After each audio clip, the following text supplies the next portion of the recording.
فاعلم أنه لا إله إلا الله.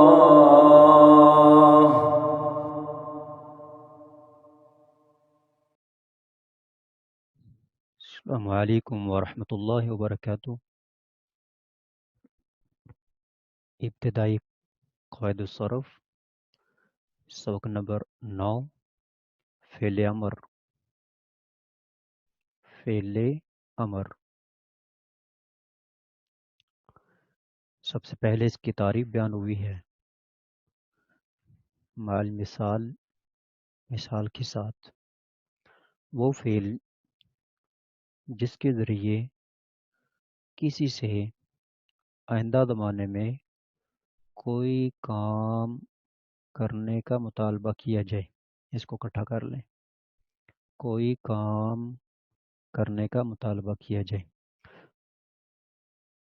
وہ فعل جس کے ذریعے کسی سے آئندہ زمانے میں، وہ فعل جس کے ذریعے کسی سے آئندہ زمانے میں کوئی کام کرنے کا مطالبہ کیا جائے۔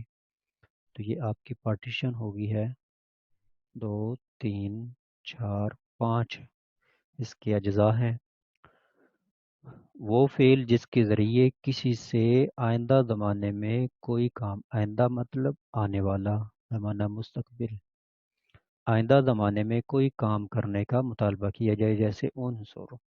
اب انصر لفظ کے ساتھ اس کے ذریعے کسی سے آپ نے آئندہ زمانے میں کوئی کام کرنے کا مطالبہ کیا ہے۔ کون سا کام کرنے کا مطالبہ کیا ہے؟ مدد کرنے کا مطالبہ کیا ہے۔ تو یہ ہوتا ہے فعل امر۔ امر کا معنی ہوتا ہے حکم۔ تو جس سے کسی کو کوئی کام کرنے کا حکم دیا جائے، کہا جائے، اس کو انہوں نے تعبیر کر دیا ہے مطالبہ۔ مطالبہ کیا جائے، طلب کیا جائے، مطالبہ کیا جائے کہ یہ کام کرو۔ تعریف آپ نے اچھی طرح یاد کر لینی ہے۔ فعل کی مندرجہ ذیل 3 قسمیں ہیں: فعل امر حاضر معروف، امر غائب متکلم معروف، اور امر مجہول۔ تو امر معروف، امر غائب و متکلم معروف، اور امر مجہول، امر مجہول۔ اور مجہول کے اندر بھی وہ پوری جو ہے وہ امر حاضر، حاضر اور غائب متکلم، غائب و متکلم، یہ پوری گردان کٹھی ہو جاتی ہے، جیسے آپ کے سامنے آئے گی اور آپ نے یاد بھی کی ہوئی ہوگی۔ ابھی آپ کے سامنے جو ہے وہ امر حاضر معروف، لیکن ان میں سے امر حاضر معروف ہی حقیقت میں امر ہے۔ امر حاضر معروف جو ہے وہ حقیقت میں امر ہے، باقی یہ امر اور یہ والا امر، ان کے شروع میں لام امر لگتی ہے، لیضرب، لیتضرب، لیضرب، تو لام امر جو ہے وہ لگتی ہے، اس وجہ سے امر کا معنی پیدا ہوتا ہے لام امر۔ اور جو اوپر عنصر ہے، تو عنصر میں لام نہیں ہے، بلکہ عنصر کا صیغہ ہی امر کے لیے بنایا گیا ہے۔ عنصر کا پورا صیغہ امر کے لیے ہے، اور یہ جو امر غائب متکلم ہوتا ہے اور امر مجہول ہوتا ہے، اس میں لام کی وجہ سے امر کا معنی پیدا ہوتا ہے۔ جو شروع میں لام ہوتی ہے، مثلا لینصر، اب جو لینصر ہے تو اس میں لام نے امر کا معنی دیا ہے، لینصر، تو لام نے امر کا معنی دیا ہے، اور عنصر میں لام نہیں ہے۔ تو حقیقت میں عنصر جو ہے وہ ہے اصل امر، اور باقی تو لام کی وجہ سے، اصل وہ مضارع ہوتے ہیں، مضارع کے شروع میں لام لگا دیتے ہیں تو بن جاتا ہے امر۔ اور حقیقت میں مضارع بلام الامر اس کو بولتے ہیں، مضارع مقرون بلام الامر۔ اب امر حاضر جو ہے، امر حاضر جو حقیقت میں امر ہے، تو اس کی تعریف آپ کے سامنے آ رہی ہے، اس کے بنانے کا طریقہ آ رہا ہے۔ تعریف تو اوپر ہوگی، امر معروف بنانے کا قاعدہ۔ امر حاضر معروف کے 6 صیغے ہوتے ہیں، 6 صیغے صرف۔ سوال بنے گا امر معروف کے کتنے صیغے ہوتے ہیں؟ آپ نے یاد رکھنا ہے 6 صیغے۔ اور یہ فعل مضارع مخاطب